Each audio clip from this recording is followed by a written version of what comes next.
Denis Ménigaud, guide à l'Office de tourisme de la Porte d'Iéno, et j'ai plaisir à vous accompagner dans les visites que j'ai l'occasion de réaliser. Et parmi les visites que l'Office de tourisme propose, il y a bien sûr Saint-Amand-les-Eaux avec son abbaye que je vais avoir le plaisir de vous présenter. Donc à Saint-Amand-les-Eaux, derrière moi, la mosaïque qui représente l'abbaye telle qu'elle était au XVIIe siècle. Elle a tous les bâtiments que l'on pouvait trouver à l'intérieur d'une abbaye, le cloître, l'église qui faisait 163 mètres de long, plus long que Notre-Dame de Paris tout de même. De cette abbaye, il ne reste, suite à la Révolution française, que deux éléments, la tour abbatiale et puis l'échevinage. Et je vous invite à me suivre pour y découvrir quelques éléments remarquables.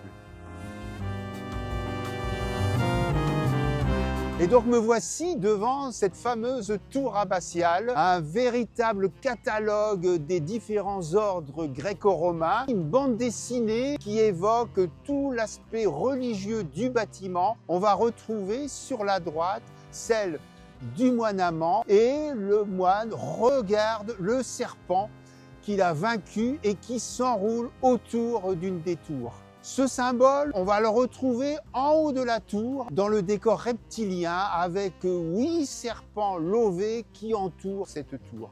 Derrière moi, le deuxième bâtiment qui reste de l'abbaye, l'échevinage, qui était la porte d'entrée de l'abbaye, qui était un lieu de pouvoir, un lieu de justice, que l'on comprend bien en regardant les deux chiens que l'on va retrouver en haut de chaque tour de l'échevinage. Le chien, symbole de fidélité et de vigilance aussi. Il reste tellement de choses à dire sur cette abbaye, alors je vous invite à participer aux visites guidées organisées par l'Office de tourisme de la Porte d'Iéno, voire à avoir votre propre visite guidée, les visites que l'on appelle GPS, guide privé sympathique, qui vous fera découvrir cette abbaye, le jardin et tant de choses à Saint-Amand-les-Eaux. Et puis, une partie de l'abbaye encore bien vivante, c'est son carillon qui sonne tous les quarts d'heure. Et j'ai avec moi Charles Delay, carillonneur, professeur de carillon à Saint-Amand-les-Eaux. Charles Delay, depuis l'an 2000, je suis ici le carillon de la ville de Saint-Amand, un carillon qui est fort animé les jours de marché, pour les fêtes et aussi pour notre festival Les Carillonnades. Et je vais me faire un plaisir de vous le présenter.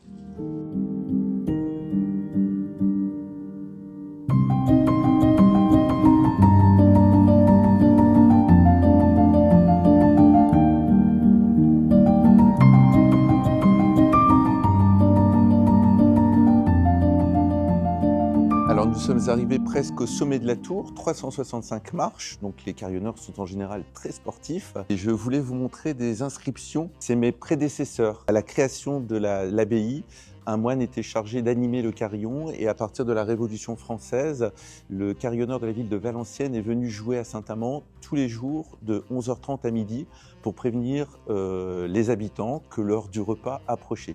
Donc le premier était Jean-Baptiste Gélatte et vous avez après toute sa descendance François Lannoy, Jean-Baptiste Lannoy, René Lannoy et le dernier Jacques Lannoy qui a eu l'idée de créer une école de carillon ici à Saint-Amand et qui a ouvert le carillon à d'autres familles.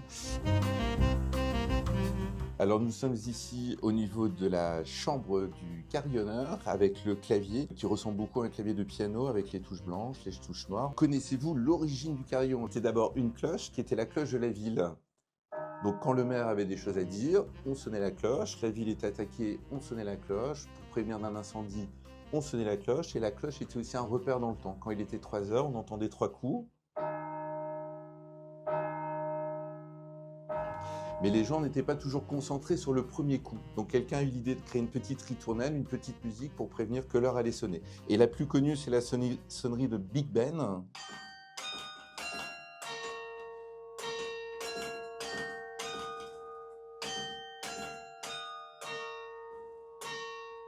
Et ça permettait d'entendre très clairement le premier coup, deuxième coup, et donc on savait exactement l'heure. L'origine du carillon, c'est quadrillon, 4 cloches. La ville d'à côté voulait montrer qu'elle avait beaucoup plus d'argent, donc on voulait mettre 4 cloches, ils ont mis 5, 6, 7. Les cloches se sont multipliées comme ça.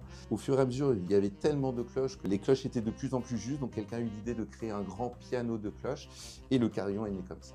Alors merci beaucoup de m'avoir accompagné jusque-là, 80 mètres de hauteur, 365 marches. Je vais vous jouer une petite musique pour terminer cette vidéo.